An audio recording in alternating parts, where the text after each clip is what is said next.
મહિમા હશે તો મનમાં એમ થશે મને સ્વામીએ નિયમ આપ્યો છે રોજ મંદિરે જાજે, એને કઠણ નહીં પડે. સ્વામી મને કીધું છે પૂજા કરજે, એને કઠણ નહીં પડે. સ્વામી મને કીધું છે કે 3 મહિને 1 મહિના સુધી તું મેળાવીને જમજે, એને કઠણ નહીં પડે. સ્વામી મને કીધું છે તું શિખા રાખજે, એને કઠણ નહીં પડે. સ્વામી મને કીધું છે વેસન છોડી દેજે, એને કઠણ નહીં પડે.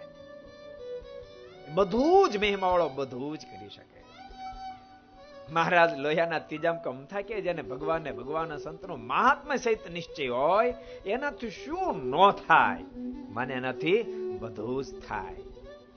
મહિમા રગો રગમાં ભર્યો તો જેથી કરીને ભગવાન સ્વામિનારાયણના વચને 18 ગામ ધણીઓ ઘરબાર છોડીને સાધુ થઈને મહારાજની પાસે પહોંચી ગયા. 18 જણા. એ મહિમા નો હોય ને તો સાધનો તો જેમ જીવ કરે એમ વધારે અકડ થતો જાય, વધારે અહંકારી થતો જાય. અને અહંકારીને ભગવાનને લાખો ગાઉન વચ્ચે અંતર છે, કોઈ દી અંતર ન પુરાય.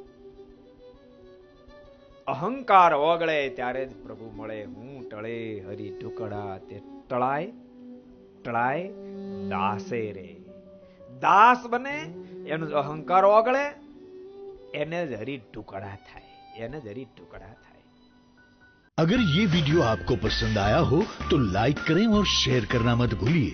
सब्सक्राइब करें सरदार कथा चैनल को और बेल आइकॉन पर क्लिक करना मत भूलिए लेटेस्ट वीडियो सबसे पहले पाने के लिए.